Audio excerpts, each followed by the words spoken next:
Hare Krishna.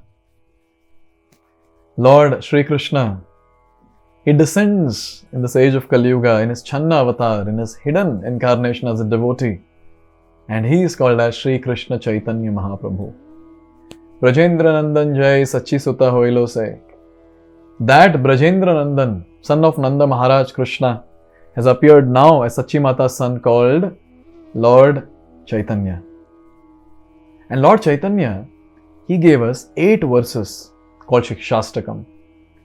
Very, very important, very deep, and very much practical for all the sadhakas like ourselves. The first verse is very important, and in that also the first line is very, very important for our today's Japa Motivation, which says, Cheto-darpana-marjanam. So here, the soul, or the symptom of the soul, which is consciousness, is compared to the mirror. Now just think about it. When you look into the mirror, you can see your face, and that's how you dress yourself.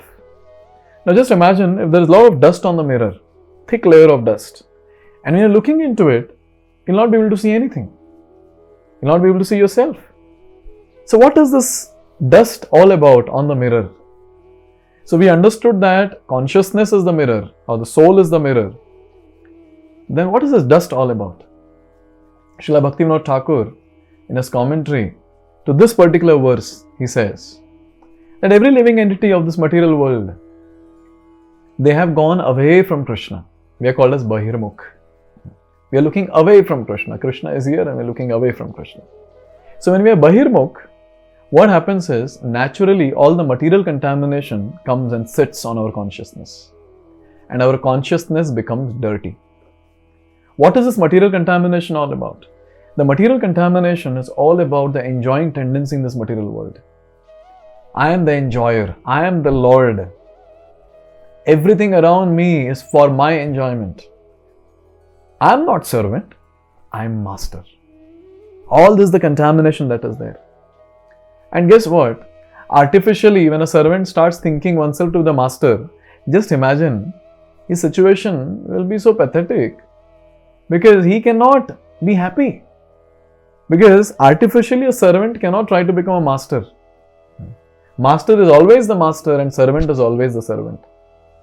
So now this contamination of being the master or thinking that I am the master, I want to enjoy, or this enjoying tendency, or everything around me is for my enjoyment. This is all the dust that has got accumulated on the mirror. Now, when the mirror is there, our consciousness, and the dust, that is the material contamination of sense enjoyment is there, what happens? We cannot see ourselves. What does that mean? We cannot understand our original identity, a spirit soul, servant of Krishna. We cannot understand Krishna himself, the Supreme Lord. We cannot understand this Prakriti. We cannot understand the intricacies of Kala and Karma. But when this dust is cleared from the consciousness, then all these 5 fundamentals becomes very clear for the devotee. He understands that yes, he is the living entity, part and parcel of Krishna, he is servant of Krishna.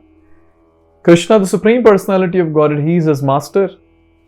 Prakriti, Kala and Karma, all the details becomes very clear. And when this becomes very clear, naturally the enjoying tendency goes away, and naturally the devotee is in his constitutional position of being servant of the Lord, and that in that position the devotee can be very happy and blissful. So this is the key for eternal happiness. Now, okay, all this is philosophy, we understand. The fact of life is what I have spoken now. But then what is the solution? How to cleanse that? And the answer also is given by Srila Bhaktivinoda Thakur in his commentary, that when we chant the Hare Krishna Mahamantra, Hare Krishna, Krishna Krishna, Hare Hare, Hare Rama, Rama Rama, Hare Hare. When we chant the Hare Krishna Mahamantra, this dust that has got accumulated on the mirror will be removed very nicely, one after another. And when the dust is removed, we'll be able to see ourselves, we will be able to realize ourselves and the Lord and the other fundamentals of this world. And then a devotee in his constitutional position will be able to render pure devotional service and go back home, back to Godhead. So today's Japa motivation is this. every mantra that we are chanting, let's try to remember this one important point, that every mantra that I'm chanting, this cleansing is happening. And more we chant attentively, the cleansing is more stronger and more stronger and more stronger. And just imagine, with attentive chanting, the entire dust is removed. Yes, we will be called as a self-realized soul.